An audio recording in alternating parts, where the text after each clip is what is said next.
Atiq and family को BSP ने निकाय चुनाव से पहले तगड़ा झटका दिया है। उमेश पाल हत्याकांड में नामजद अतीक की पत्नी शाइस्ता का मायावती ने टिकट काट दिया है और ये भी कह दिया कि अतीक के परिवार के किसी भी सदस्य को मेयर का टिकट नहीं दिया जाएगा। हालांकि दूसरी तरफ बीएसपी ने 2 पूर्व मंत्रियों को पार्टी से सिर्फ इसलिए निष्कासित कर दिया क्योंकि वो कल महाराष्ट्र के सीएम एकनाथ शिंदे से मुलाकात किया था उन्होंने। ऐसे में मायावती के डबल गेम पर सवाल उठने लगे हैं। मोहसिन रजा ने मायावती के फैसले पर सवाल उठाए हैं और कहा कि मुस्लिम समाज पूरी तरीके से बीजेपी के साथ है और साथ ये भी कहा कि बहन जी ने मुस्लिम समाज को धोखा दिया। और ये भी कहा उन्होंने कि मुसलमानों से हमदर्दी सिर्फ चुनाव के वक्त ही होती है इन्हें। तो वहीं बीजेपी सांसद सुब्रत पाठक ने कहा कि फंसने के डर से शाइस्ता को टिकट नहीं दिया गया। हालांकि मायावती के फैसले पर समाजवादी पार्टी ने भी अपना स्टैंड साफ कर दिया है। समाजवादी पार्टी के प्रवक्ता ने कहा है कि शाइस्ता पर बीएसपी का अपना फैसला है। टिकट देना है नहीं देना है ये बीएसपी को तय करना है। अतीक परिवार को टिकट देने या नहीं देने पर टिप्पणी हम नहीं कर सकते हैं। आपको यहां पर यह भी बता दें कि इस पूरे मसले पर मायावती ने अपने बयान में क्या कहा है वो भी सिलसिलेवार तरीके से आपके लिए समझना जरूरी है। उन्होंने कहा कि शाइस्ता के फरार होने पर स्थिति बदल गई है और ऐसे में अतीक की पत्नी और अतीक के परिवार के किसी भी सदस्य को टिकट नहीं दिया जाएगा। शाइस्ता की गिरफ्तारी के बाद अब अगला फैसला लिया जाएगा। पार्टी में रखना है या फिर नहीं रखना है उस पर आगे विचार किया जाएगा। आपको पूरी रिपोर्ट दिखाते हैं जिसके जरिए बीएसपी का शाइस्ता पर स्टैंड आपको पता चल पाएगा।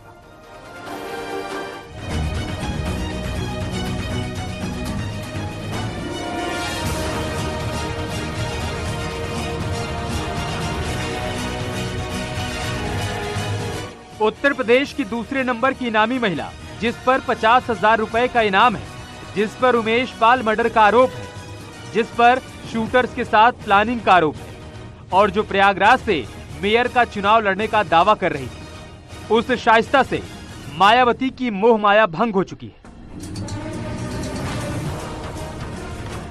यूपी में निकाय चुनाव की अधिसूचना जारी होने के साथ ही बसपा सुप्रीमो मायावती ने माफिया अतीक अहमद को जोरदार झटका दिया है। मायावती ने एक प्रेस कॉन्फ्रेंस के दौरान ऐलान किया कि उनकी पार्टी अतीक अहमद की पत्नी शाइस्ता या उनके परिवार से जुड़े किसी भी सदस्य को प्रयागराज में महापौर का टिकट देने नहीं जा रही है। शाइस्ता का बीएसपी से टिकट कट गया। इनामी शाइस्ता से बीएसपी ने दूरी बना ली। अतीक परिवार से किसी को टिकट नहीं दिया। हालांकि बीएसपी से बाहर निकालने पर फैसला अभी नहीं लिया गया। भले ही मायावती ने शाइस्ता का टिकट काट दिया हो, लेकिन शाइस्ता को पार्टी से बाहर नहीं निकाला और इस फैसले को एक बार फिर से ठंडे बस्ते में डाल दिया कि प्रयागराज में पिछले दिनों श्री उमेश पाल की हुई हत्या को लेकर अभी तक मीडिया के जरिए जो भी तथ्य सामने आ रहे हैं या आए हैं और इस हुई घटना में खासकर अतीक की पत्नी का नाम आते ही वह उसके फरार होने पर अब स्थिति बदल गई है। ऐसी स्थिति में अब हमारी पार्टी ना तो अतीक की पत्नी को और ना ही उनके परिवार के अन्य किसी भी सदस्य को वहां मेयर का टिकट देगी। इसके अलावा जहां तक अतीक की पत्नी को पार्टी में रखने व ना रखने का सवाल है तो उनके पुलिस के गिरफ्त में आते ही जो भी इस केस को लेकर उनके बारे में तथ्य उभर कर सामने आएंगे तो तब इसका भी जल्दी ही फैसला कर दिया जाएगा, क्योंकि हमारी पार्टी कानून से ऊपर नहीं है, अर्थात कानून का पूरा सम्मान भी करती है। तो क्या मायावती का शाइस्ता को लेकर लिया गया फैसला पॉलिटिकल प्रेशर है या फिर पार्टी के हित में शाइस्ता से दूरी बनाई गई? क्योंकि अगर उमेश पाल मर्डर केस में आरोपी को बीएसपी ने टिकट देने से इनकार कर दिया तो फिर पार्टी से निकालने में देरी क्यों हो रही है? ये बड़ा सवाल है और ये सवाल इसलिए भी क्योंकि मायावती ने एक तरफ उमेश पाल मर्डर केस के आरोपी को पार्टी में बनाए रखा है और दूसरी तरफ उन 2 नेताओं के खिलाफ एक्शन ले लिया जिनकी सिर्फ ये गलती थी कि वो पार्टी लाइन से हटकर महाराष्ट्र के सीएम का स्वागत करने पहुंच गए। बीएसपी ने 2 पूर्व मंत्रियों को निष्कासित कर दिया। शिंदे का स्वागत करने पर बीएसपी ने एक्शन लिया। राजकिशोर और ब्रजकिशोर को बीएसपी से निकाल दिया गया। सीएम एकनाथ शिंदे के करीबी हैं दोनों पूर्व मंत्री। मायावती ने उस नेता के खिलाफ एक्शन लिया जो बस्ती में काफी चर्चित है, जो 3 बार विधायक का चुनाव जीत चुके हैं, लेकिन शाइस्ता के सियासी चैप्टर को क्लोज करने में अब भी मायावती का दोहरा रवैया सामने आ रहा है। खैर, जिस चुनावी फायदे के लिए बीएसपी ने शाइस्ता परवीन को अपने पाले में किया था, ये जानते हुए कि वो माफिया अतीक अहमद की पत्नी है, वो दांव मायावती पर ही उल्टा पड़ गया। लेकिन वक्त से पहले अगर बीएसपी ने शाइस्ता को पार्टी से बाहर का रास्ता नहीं दिखा दिया तो आने वाले चुनाव में परिणाम भुगतना पड़ सकता है। Bureau report, news 18।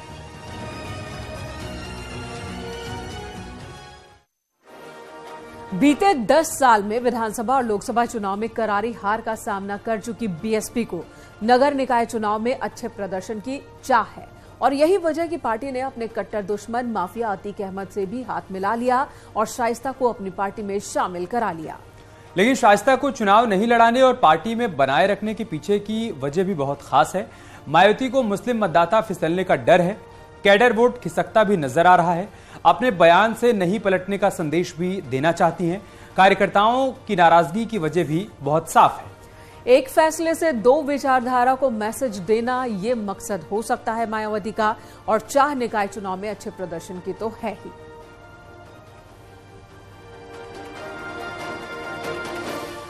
तो इस तरह से मायावती ने आज प्रेस कॉन्फ्रेंस की और उन्होंने ये तो बता दिया कि अतीक अहमद की पत्नी शाइस्ता और परिवार के किसी भी सदस्य को टिकट नहीं दिया जाएगा।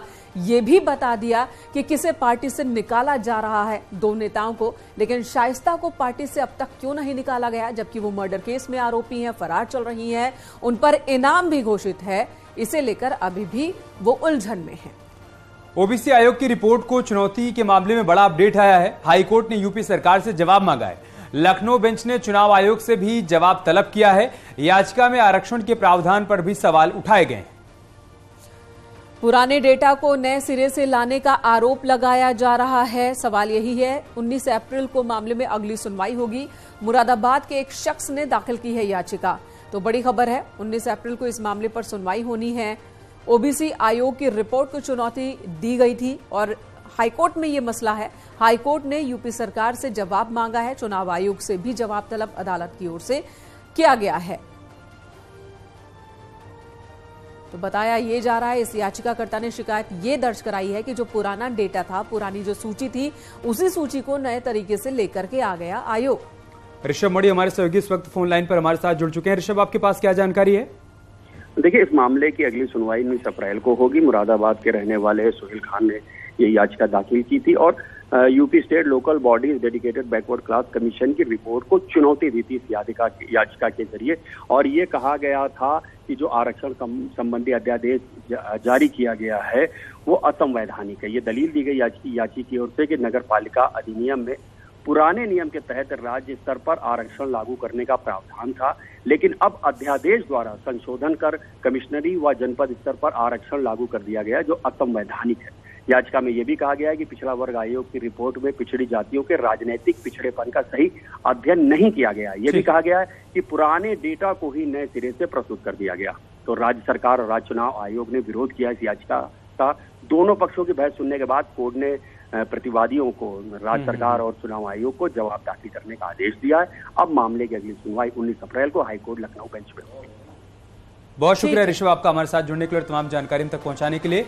लेकिन मायावती ने शाइस्ता परवीन को टिकट तो नहीं दिया, पार्टी में बनाए रखा और उनके इस स्टैंड पर जो रिएक्शन सामने आए हैं अलग अलग दलों की तरफ से, वो देखना और सुनना भी बहुत जरूरी हो जाता है। जानते हैं, मैं उत्तर प्रदेश का कई बार कैबिनेट मिनिस्टर रहा हूं, तमाम बातें रही हैं। इसके बावजूद भी उन्होंने पार्टी से डिम्पल को निकाला और मुझे भी निकाला, तो मैं उनको धन्यवाद दूंगा, क्योंकि आप जानते हैं कि मेरा ये न कोई आरोप लगाओ कि मंत्री जी ने छोड़ के चले गए। उन्होंने अगर मुझे निकाला तो हो सकता है उनको कोई लाभ होने वाला हो, तो उनको वो लाभ मुबारक हो। और मैं जिस क्षेत्र से आता हूँ, जिस ज़िले से आता हूँ, हमें पूरा भरोसा है आने वाले समय में उस क्षेत्र के लोग और ज़िले के लोग इसका बदला स्वयं लेंगे।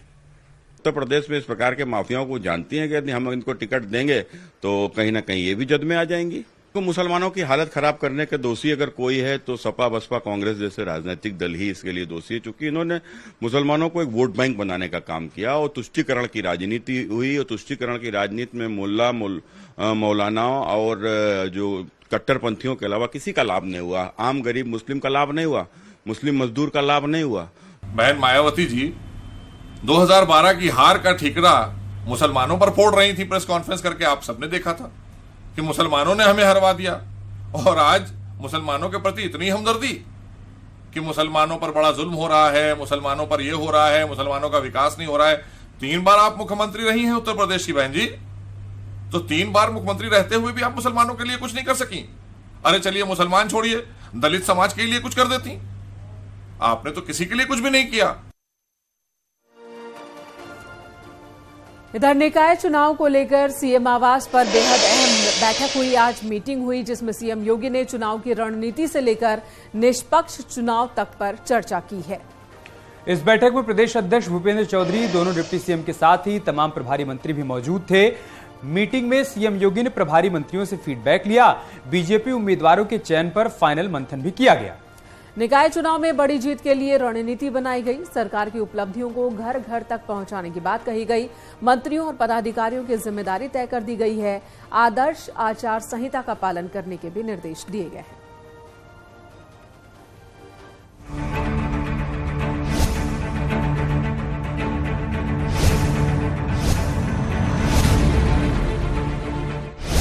नगर निगम चुनाव की अधिसूचना जारी होते ही हर दल में टिकट को लेकर सरगर्मी बढ़ गई है। पर्दे के पीछे दावेदारों ने पैरवी तेज कर दी है और अपनों को टिकट दिलाने की होड़ मची है। एक तरफ सीएम योगी के साथ बैठक में बीजेपी प्रत्याशियों के नाम पर मंथन हुआ, तो उन जिताऊ उम्मीदवारों की भी लिस्ट सीएम योगी के सामने रखी गई। इस पर फैसला लेना अभी बाकी है। तो समाजवादी पार्टी में ब्राह्मण और मुस्लिम चेहरे को टिकट मिलने की चर्चा है। हालांकि बसपा में सबकी निगाहें पार्टी सुप्रीमो मायावती की तरफ टिकी हैं, जबकि कांग्रेस भी फाइनल लिस्ट पर अब मंथन कर रही है।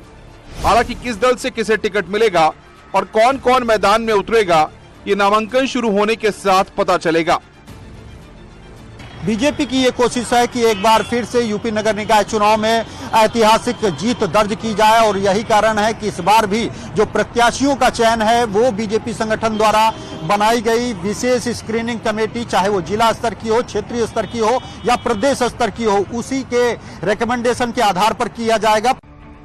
माना जा रहा है कि बीजेपी ने निकाय चुनाव के लिए राज्य में अपने 14 में से कुछ मेयर प्रत्याशियों को बदलने का फैसला किया है। हालांकि कुछ जगहों पर सीटों के रिजर्वेशन ने मेयर के लिए गणित बिगाड़ दिया है। अब सवाल है कि आखिर किसके नाम पर बीजेपी फाइनल मोहर लगाने वाली है, क्योंकि बीजेपी निकाय चुनाव में कोई रिस्क नहीं लेना चाहती। माननीय सीएम साहब, अध्यक्ष साहब ने पूरी समीक्षा बैठक हुई है। जो टिकट की प्रक्रिया है, बाकी प्रक्रिया है, लोग जल्दी से जल्दी अपनी प्रक्रिया पूरा करें लोग, और जल्दी जनपदों में जाकर ये टिकटों की प्रक्रिया को पूरा करना चाहिए। और बाकी आगे की तैयारी, चुनाव कैसे जीते, केंद्र राज्य सरकार की योजनाओं को लेकर नीचे जाना है। यही संगठन की पूरी रणनीति।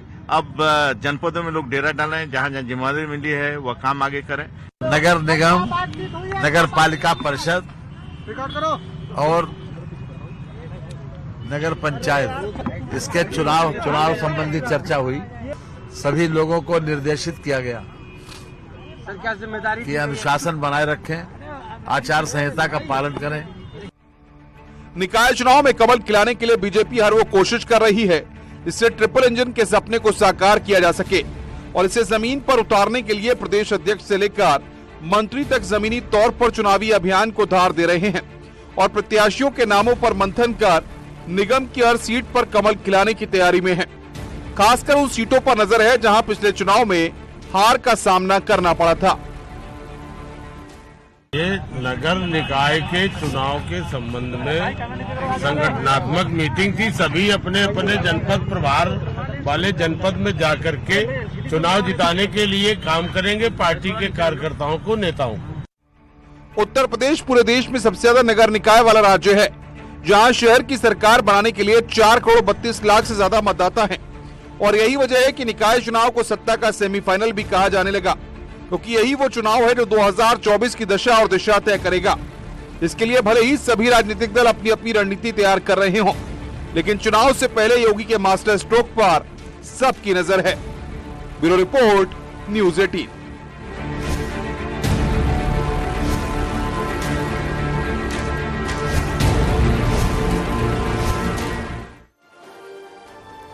बीजेपी में प्रत्याशियों के नाम पर मंथन के बीच अब ये भी सवाल उठ रहे हैं कि जो बीजेपी के 14 मेयर हैं, उनमें से एक बार फिर से किसे मौका मिल सकता है और किसका टिकट कट सकता है, जिसमें नाम है प्रयागराज की मेयर अभिलाषा गुप्ता नंदी का, मुरादाबाद से विनोद अग्रवाल, बरेली से मेयर उमेश गौतम, लखनऊ से संयुक्ता भाटिया, वाराणसी से मृदुला जायसवाल और कानपुर से प्रमिला पांडेकर। इसके अलावा अयोध्या से ऋषिकेश उपाध्याय और गाजियाबाद से आशा शर्मा, इसके अलावा गोरखपुर से सीताराम जायसवाल और मथुरा से मुकेश आर्या। इन नामों में फिर से किसे मौका मिलेगा, इस पर फाइनल फैसला आना भी बाकी है।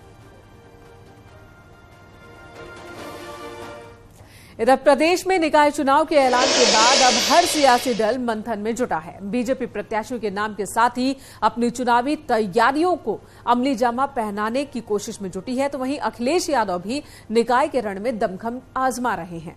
हालांकि बीएसपी और कांग्रेस के लिए भी ये चुनाव 24 के लिहाज से काफी अहम हो जाता है। ऐसे में शहर की सरकार के लिए तमाम सियासी दलों की तैयारी कैसी है और चुनाव से पहले आखिर आरोप प्रत्यारोप का दौर क्यों शुरू हो गया है, आपको एक रिपोर्ट के जरिए दिखाते हैं।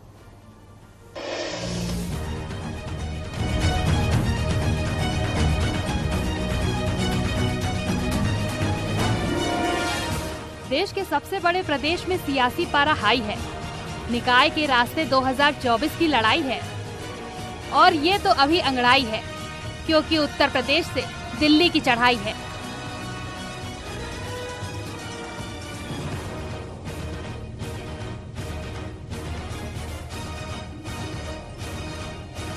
निकाय चुनाव के तारीखों के ऐलान के साथ ही एक तरफ भगवा ब्रिगेड तो दूसरी तरफ लाल सेना ने चुनावी शंखनाद कर दिया है।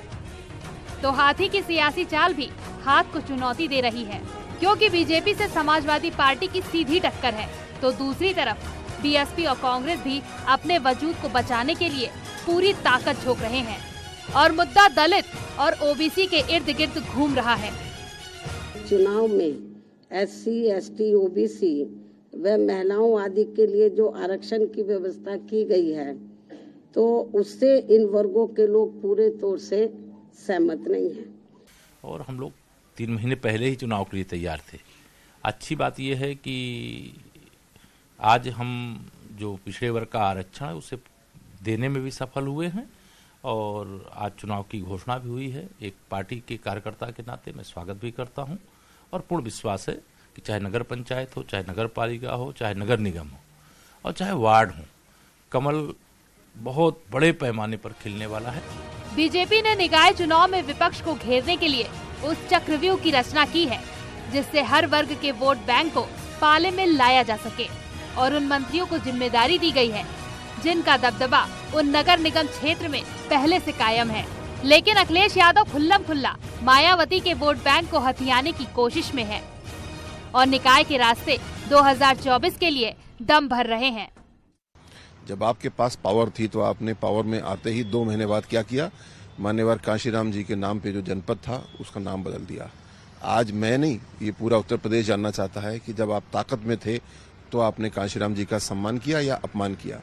आज जब आप ताकत की इच्छा कर रहे हैं तो आप एक ढकोसला कर रहे हैं मान्यवर कांशीराम जी का सम्मान करके। देखिए, जो नगर निगम का चुनाव होता है ये सत्ता का चुनाव होता है और फिर उत्तर प्रदेश में तो सत्ता भी बड़ी धौंस के साथ चल रही है, दादागिरी के साथ चल रही है। तो मुझे तो चुनाव निष्पक्ष चुनाव होंगे इसी पे संदेह है, लेकिन फिर भी चुनाव तो चुनाव है, हम चुनाव का स्वागत करते हैं। अब तक पिछड़ी बिरादरियों की गोलबंदी करने वाले अखिलेश यादव की नजर दलित वोट बैंक पर है, नजर मायावती के नेताओं पर है और बीएसपी के संस्थापक काशीराम के सहारे निकाय में दलित प्रेम का संदेश दे रहे हैं। और यही वजह है कि अखिलेश के दलित प्लान पर बीजेपी हमलावर है। खैर, दलित, ओबीसी और मुस्लिम वोट बैंक के मुद्दे पर चुनाव लड़ने वाली पार्टी को बीजेपी स्वच्छ और ग्रीन सिटी का संदेश दे रही है। हर ब्लॉक में स्टेडियम की बात हो रही है, बेहतर कानून व्यवस्था को भुनाया जा रहा है और सरकारी योजनाएं गिनाई जा रही हैं।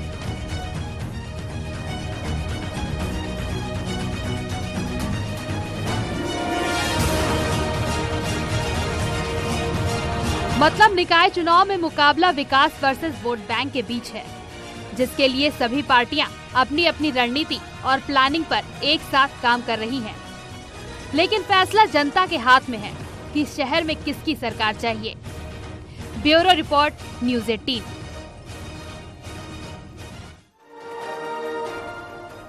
इधर राष्ट्रीय स्वयंसेवक संघ के प्रमुख मोहन भागवत ने एक बार फिर से भारत के जल्द विश्व गुरु बनने की बात कही।